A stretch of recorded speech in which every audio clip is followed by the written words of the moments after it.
Jangan pernah merendahkan orang. Hargai orang lain. Ya. Hargai orang lain.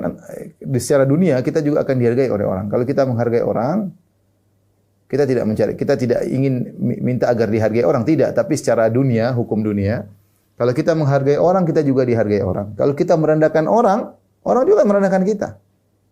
Ya. Jangan kita rendahkan orang. Kita hargai siapapun orang tersebut ya. Meskipun nampak depan kita ada kesalahannya, kita hargai ya.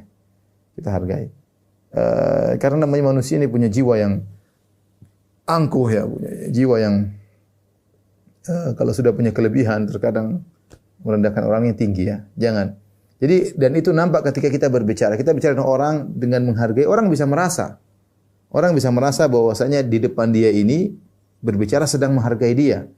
Dari tatapan muka, dari senyuman misalnya, dari konten yang apa yang dia ucapkan. Kita menghargailah. Siapapun dia, mungkin dia tua, mungkin lebih bodoh daripada kita, mungkin lebih nakal daripada kita hargai orang. Ya. Dan dampaknya dia akan menghargai kita. Kita bukan mencari penghargaan orang, tapi memang kan kita secara Islam kita tawadhu. Tidak boleh kita merendahkan orang karena al-kibr al-ghamtun nas. Sombong adalah meremehkan orang. Jadi kita terapkan ya wasiat Nabi SAW, jangan kibar, jangan sombong, suruh tawadhu. Karena kalau kita ngomong dengan merendahkan orang sangat kelihatan, wah nyinyir, paling tidak nyinyir itu bentuk merendahkan.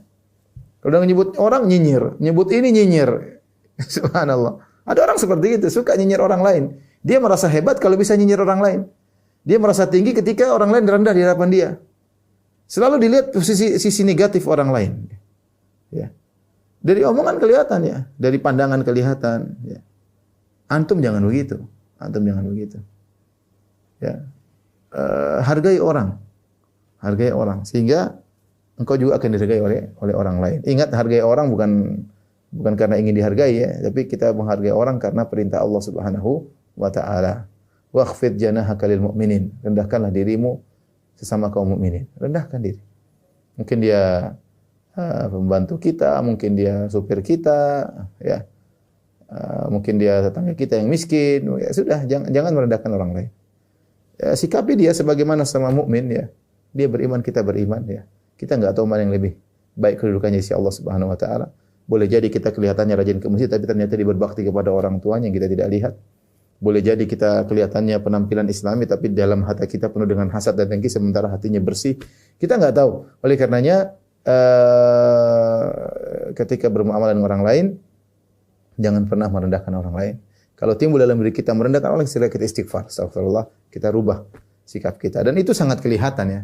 Cara berbicara, cara memandang, cara menghadapi, merendahkan atau tidak kelihatan banget ya.